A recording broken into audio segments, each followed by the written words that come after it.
No a my spejme pomaličky k záveru, ale je tu jeden veľmi zaujímavý a dôležitý bod a to je diskusia. Pretože my sa chceme s vami rozprávať o vašich postrehoch, námetoch, návrhoch do budúcnosti, čo by ste čakali, že Snuska by mala robiť, alebo čo robíme zle, alebo čo robíme dobre, alebo čo vás trápi.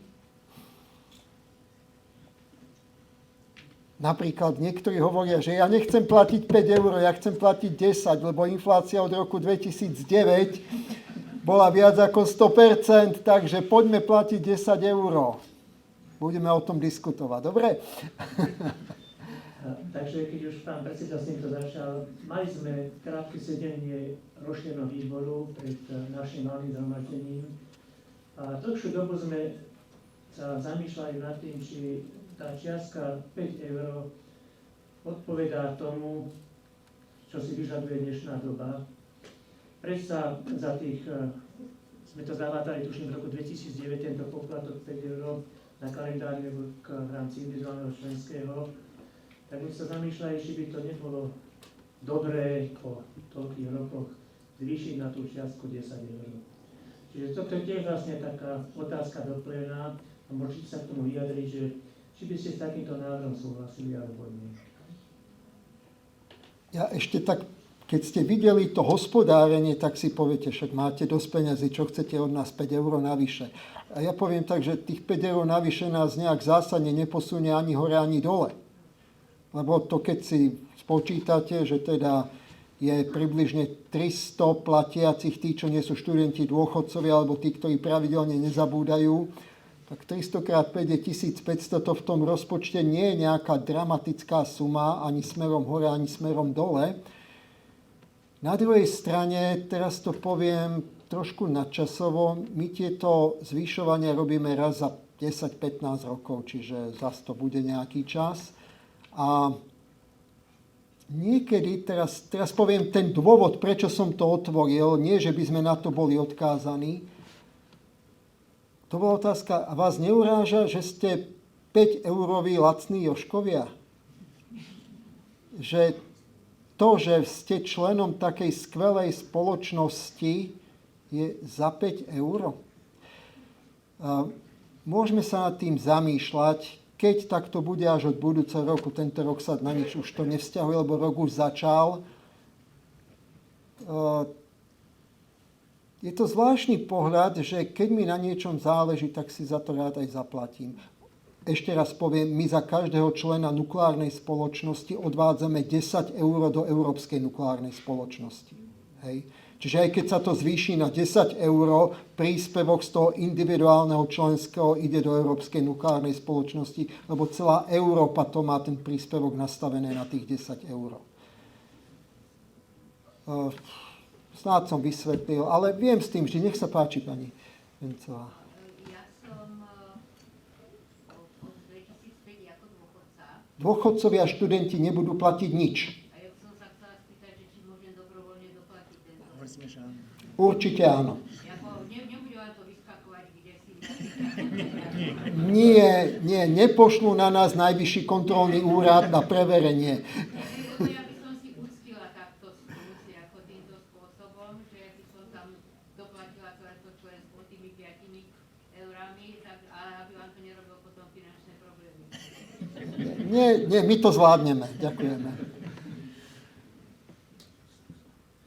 Je to zvláštne, pretože každý normálny človek, ktorý takto otvorene príde so zvýšením o 100%, očakáva, že teda tu na 200 rúk hore ani Bohovi. Nie, nedám, ale ja si myslím, že vy toto celé chápete a že možno, že by sme to mohli aj schváliť, ak s tým budete súhlasiť. Samozrejme je to na vás.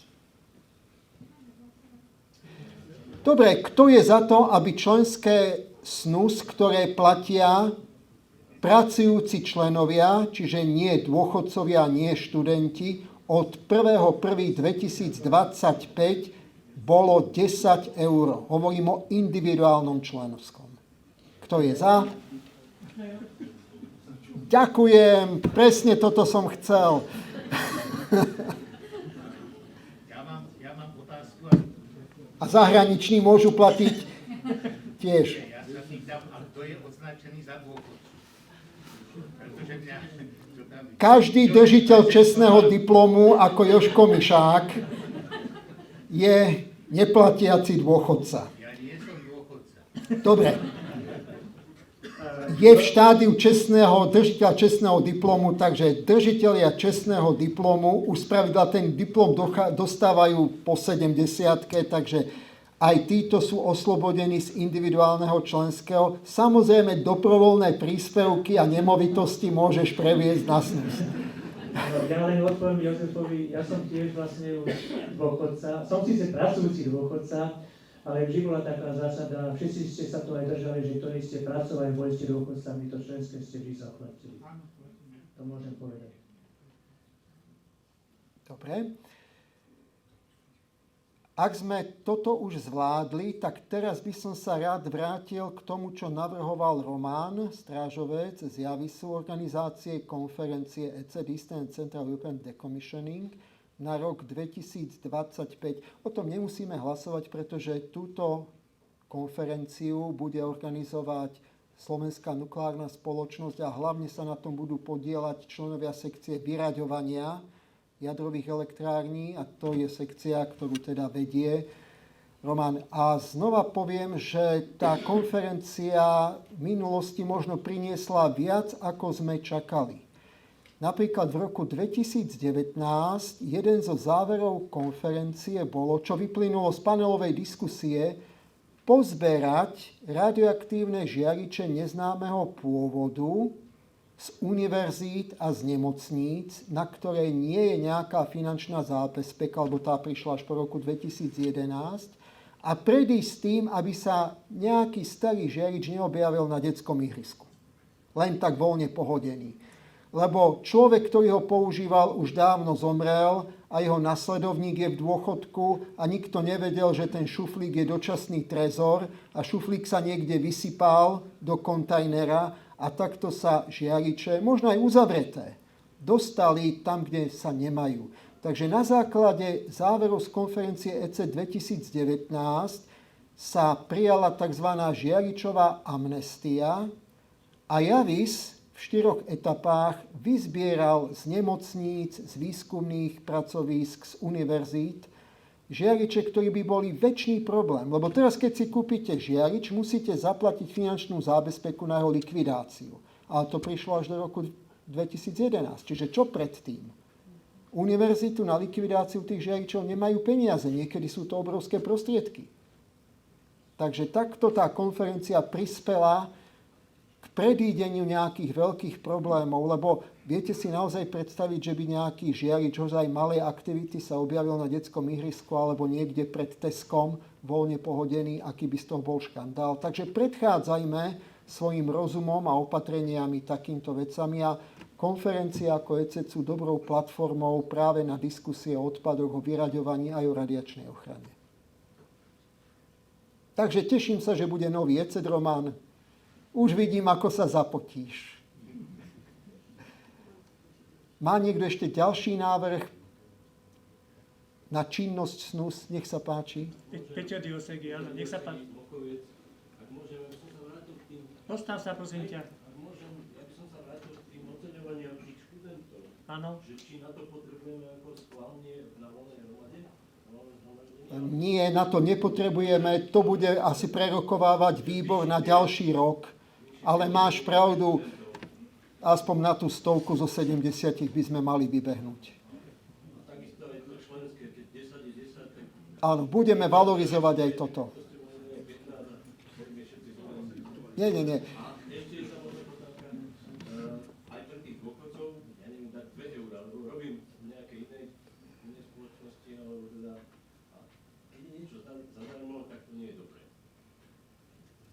Keď máte úplne niečo áno, chápem. Keď zaplatíte, tak musíte mať v evidencii, ohlásil sa, má záujem a zaplatil 2 eurá. Ja viem, že je to viac roboty ako tieto. Áno, Peťo, máš pravdu. Máš pravdu a všetci chápeme, že tá aktivita, že robím niečo pre svoju nukleárnu spoločnosť, hoď aj nejaké 2 eurá, má určitý význam v tej socializácii a v tej hrdosti. Na druhej strane ti ale poviem, že niektorí dôchodcovia nie sú tak computer skills, aby si to previedli cez bankový účet a keď chceš poskytnúť 2 eurá na pošte, tak musí zaplatiť ďalšie 3 eurá na poštovú manipuláciu. Takže asi toto za to nestojí a zoberme to v tej najjednoduchšej forme. Tí, ktorí pracujú, tak tam sa predpokladá, že teda to zaplatia, či už cez bankový prevod, cez internet, alebo ešte stále máme takých úsekových dôverníkov na tých veľkých organizáciách, ktorí to priamo vyberú, takže nejde to ani cez poštu, ani cez internet, len na podpis. A tých študentov a tých dôchodcov necháme tak, ako je a vážime si a budeme sa o nich starať a voziť ich na ďalšie valné zhromaždenia SNUS. Ale chápem, čo si chcel povedať a má to svoje rácio. Ďakujem. Vidím, že je človek nespokojný. Ocenený, Peťo stále kýva hlavou. Peťo nikomu nebránili, aby nás nejakým spôsobom aj zasponzoroval. Dobre. Viem na to pamätať. Ale vždy platím, aj keď sa dôchodcom. Ďakujeme. Skopať záhradku a vinohrad. Dobre. Ďakujem. Nech sa páči ďalšia poznámka alebo pripomienka v diskusii, námet. Ja stále podporujem hlavne dôchodcov alebo ľudí, ktorí radi vystupujú pred mladými ľuďmi. Naozaj, ak máte možnosť ísť na základnú strednú školu, že vás požiadajú nejakú prezentáciu, buďte aktívni, dáme vám podklady, zaplatíme cestu. To je to, čo chceme robiť. Tam chceme, aby sme boli viditeľní. Že rozprávame, že sme v tej ulici, v tej verejnosti. Všetky nejaké honosné vládne komisie, to je veľmi pomíjivé, ale to, čo je medzi ľuďmi, to zostáva.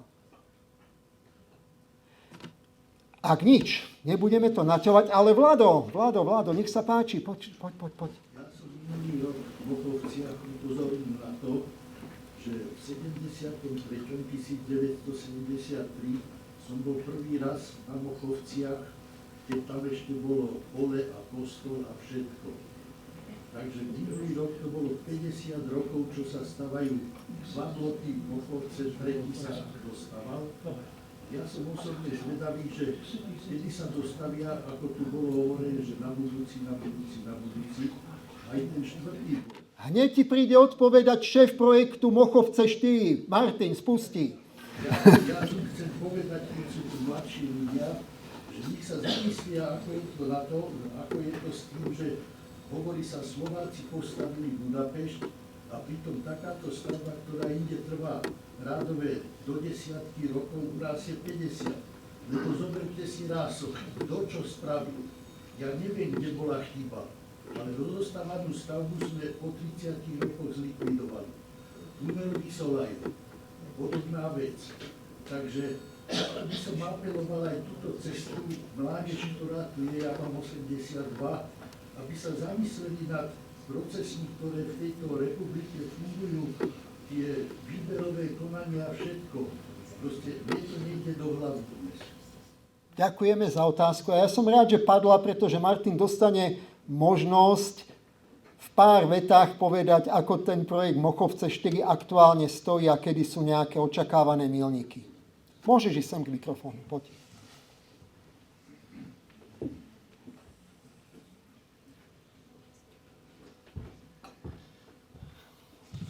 Dobrý deň všetkým.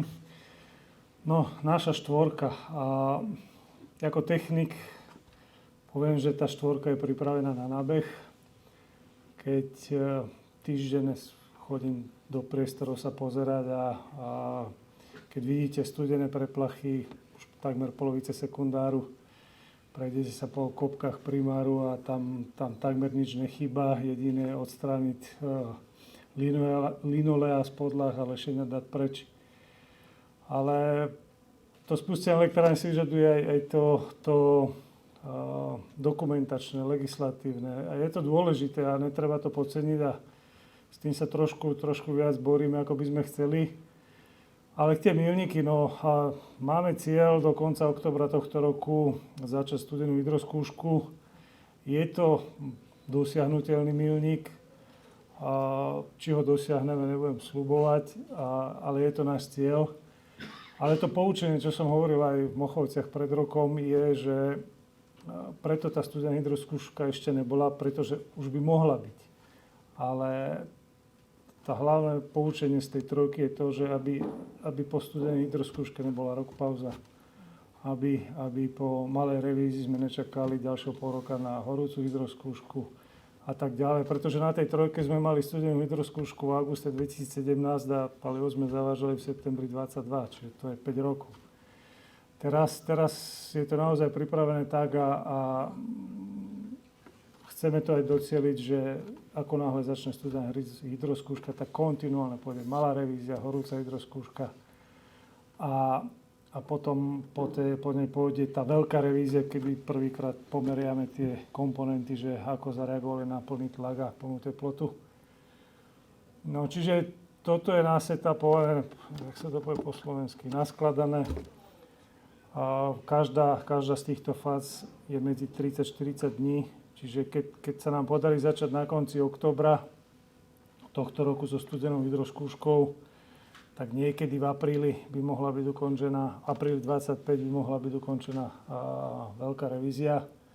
A potom musíme splniť aj požiadavky na ten legislatívny proces a na to požiadanie o povolenie na uvádzanie 4. bloku do prevádzky a ten legislatívny proces niečo trvá. Ale čo tu bolo povedané, že v decembri 25 náš generál povedal, že bude 4. blok v prevádzke, no na plnom výkone asi nebude, ale v prevádzke môže byť, pretože tá definícia slova prevádzka je nejaká. Tak neviem, či som uspokojil otázku, ale takto to aktuálne vyzerá. Ďakujem.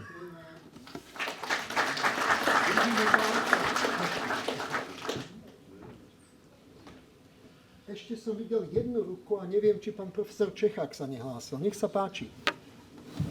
Dobrý den, já jsem tady jako host a chci říct, že jsem opravdu překvapen, jak vaše společnost dokáže fungovat. Jsem členem řady českých společností a chci vám jenom pogratulovat a popřát hodně úspěchů v dalších letech. Děkuji. Ďakujeme pekne. Tak a posledná ruka je koho? Janko, poď. Ja by som, nejak mi pamäť neslúžiš natoľko dobre, ale tu nás sa spomínali nejaké aktivity, čo by bolo možné vykonať a kam by mohli proste prísť naši ľudia a čo dobrého vidieť a nad čím sa potešiť, tak ja by som do tohoto chcel niečo navrhnúť.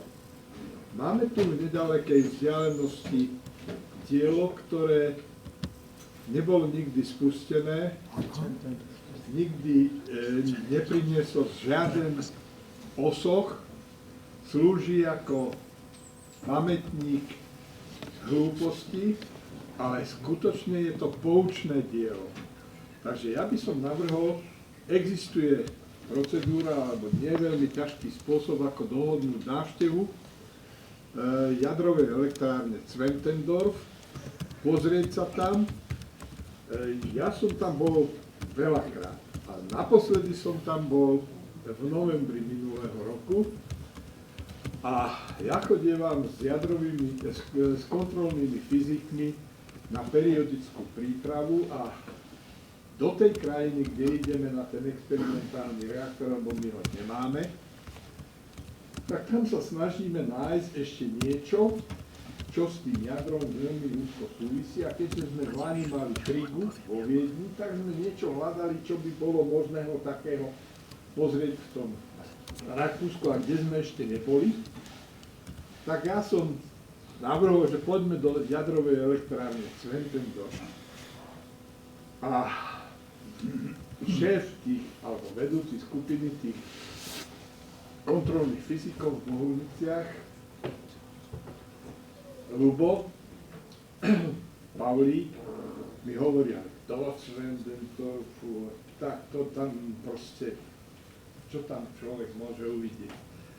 To proste bola tá skepsa, ktorá bola na začiatku, kedy prišiel ten návrh, a po absolvovaní bol úplne rád a hovorí, kurník šopa, takéto malé, kompaktné zariadenie, jaký sú to len, proste nechcel to ďalej rozvíjať, že mohli mať ten Zwentendorf a priláhlé dediny ďaleko vyzerajú dobre, ale mohli vyzerať ďaleko lepšie, keby tam toto zariadenie slúžilo a prinášalo osok. Takže bol veľmi rád z toho, že je to malé, kompaktné a je dobre, že to treba vidieť. Takže ponúkam, Vlado, ponúkam. Tam ti odpovie Jožko. Áno, Janko, ja ti naozaj odpoviem. S touto myšlienkou som ja prišiel pred 3 rokmi, lebo ja som ten, čo organizoval nejaké tieto zájazdy v rámci Rusky. Naposledy sme boli v Maďarsku, boli sme v Pakši na tých údržbárskom centre a boli sme na úložisku radioaktívnych odpadov. S touto myšlienkou presne stretávok som prišiel pred 3 rokmi, že prišiel COVID. My na toto nezabúdame a určite, aj vzhľadom na to, že máme celkom pekný budžet, že takúto exkurziu do toho Rakúska bezpečne naplánujeme a zorganizujeme. Samozrejme dáme o tom vedieť, keď sa to bude diať. Takže myšlienka je výborná, ďakujeme pekne za znovu pripomenutie, že takáto akcia sa už pripravovala. Tak. Dobre, a ja keď dovolíte, ukončím diskusiu, aby sme sa dneska aj najedli.